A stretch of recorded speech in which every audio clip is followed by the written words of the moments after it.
Yesterday we got a new Apex update with 23 packs up for grabs, a teaser for the next legend, one of the coolest skins in a long time, and much more. So let's start on the 23 packs, as last week in the community challenges we hit tier 3, meaning we get 23 packs this week, and this is how to earn them in the easiest way possible, because one of the challenges is pretty hard. Of course, out of these challenges, the easiest one is to gift the free tracker set in the store to any of your friends. This is mad easy, but if you've got no friends to gift it to, there is a secondary challenge for you. The second easiest challenge is to deal 404 damage. This is literally nothing in the grand scheme of things, and to be honest, the second easiest challenge is to play 5 matches of EPG Extreme, because if you're cheeky, you can just leave immediately. And this is where it gets a bit hard. The last 2 challenges are considered a bit annoying to do.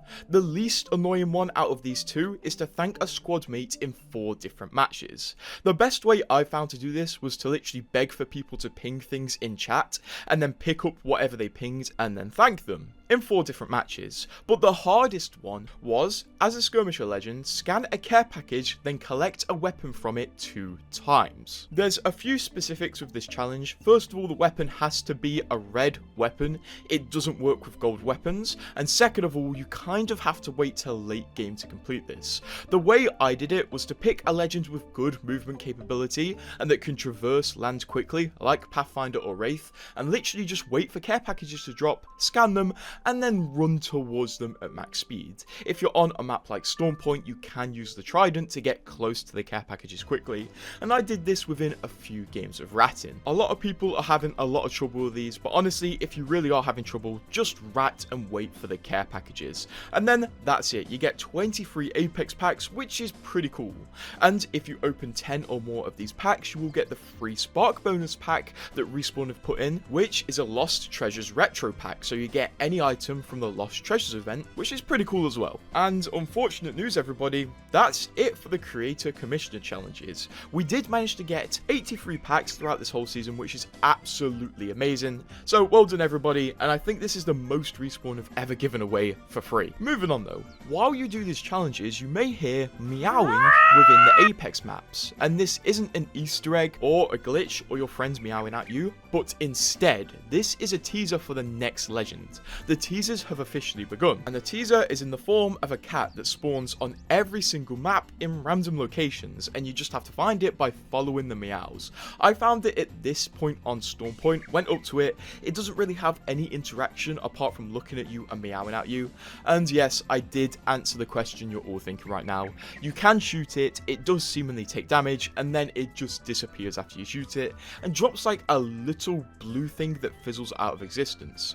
This is a teaser for the next legend, which is going to be Artemis, it seems, as at the exact moment the cat teasers went online, Respawn posted this on Twitter: tracking subject Artemis, which showed the location of one of the cat teasers. And those of you who have been paying a lot of attention this season may be saying, wait, this isn't the first time we've seen this cat. And that's true. Respawn actually teased the next legend in the trailer for season 24, like 2 months ago, as during one moment in this trailer, Caustic is wearing the cat's head, which was teasing Artemis. And then later on within this season, on the back of the Respawn tokens, we found there was a cat on the back of them, which confused us, but now it's clear that this once again was a teaser for the legend Artemis. And you know what, it feels good that a new legend is coming next season. The name of the next legend being Artemis wasn't the only thing confirmed through Twitter by Respawn, as they confirmed 2 extra patches that they recently pushed, and also how the new servers in Apex have actually improved the game apparently. Firstly, they posted this tweet saying, as a long-term investment to the tech power in Apex, they've migrated their game servers to Amazon Web Servers game tech, which gives them more flexibility to identify and address issues across regions, and helping deliver a more consistent experience for Apex, which was kind of confirmed by this graph they also posted that shows that the percentage of matches with game server performance degradation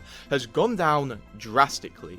Now, we can't see see how drastically this has gone down, whether it's gone down 1% or 70%, but still, it's good that the new servers are actually doing something, and I think these new servers that Apex is on are pretty much the best we're gonna get for a bit of time. Within this tweet, they did also confirm that they're going to be temporarily boosting the XP you can earn, but because I'm making this video a few days after this tweet, the XP boosts are only on for one more day, but I guess make the most of these. As well as this, Respawn announced they pushed a few patches to the game, like they fixed Lifeline's tactical drone not working and being put on indefinite cooldown sometimes, and also they fixed an error where you lose charge on the Sentinel or Rampage after leveling up your Evo when playing Ballistic, which is a very specific issue, which I'm glad they fixed, I guess. Additionally, a few days later, they pushed another patch where they fixed a crash that was happening when Ballistic equipped the Akimbo P20s in his sling. They also fixed an issue where certain weapons were spawning that should not be available, and they also re-enabled Kings Canyon as a playable map as they temporarily disabled it. As well as this, yesterday we got a refresh in the Apex store and got some really cool skins, to be honest. I do criticize skins a lot, but these ones are very cool, I must admit. Firstly, in the chained offer section, they're actually selling a bundle with an altar skin, and the first item in the bundle is a tracker set for 150 Apex coins, which is pretty rare to see. Moving on, we got a new store called the Fluorescent Frenzy Sale, which sells two new skins, this Conduit skin and this Watson skin. And the good part is, they both have special select animations, and the Watson one has the most unique select animation I've seen in a very long time on a skin. Just watch this. You can clearly see that it literally changes the background of the character selection, which you do not see a lot. As well as this, we got this Conduit skin, which has a pretty cool select animation, but honestly, now I've seen that Watson select animation, absolutely nothing compares. Also, these skins do have some slight animated bits with the goggles and the masks. These are actually basically sequels to some skins we got a few years ago, which are also being resold in the store. So this Wraith skin, this Octane skin, this Bangalore and Valk skin are available. Once again, going further into the store, we do have the featured section, which is selling the free tracker set, so I guess it's not really selling the tracker set, but whatever. And we also got some Imperial Guard skins back returning to the game. Further into the store, we can see that the blue bomber skin is back and being sold in one of these special select animation packs, as well as individually. So if you like this skin, once again, it's up for offer. And that's about it for the new store items, but honestly, this Watson skin is amazing and people really love it, although there are a few people that don't love it and are actually getting progressively more annoyed that Nessies are such a big part of Watson's identity, and they feel like Nessies are stopping any character growth Watson can have, because she's essentially been reduced to this cutesy character who has a mascot.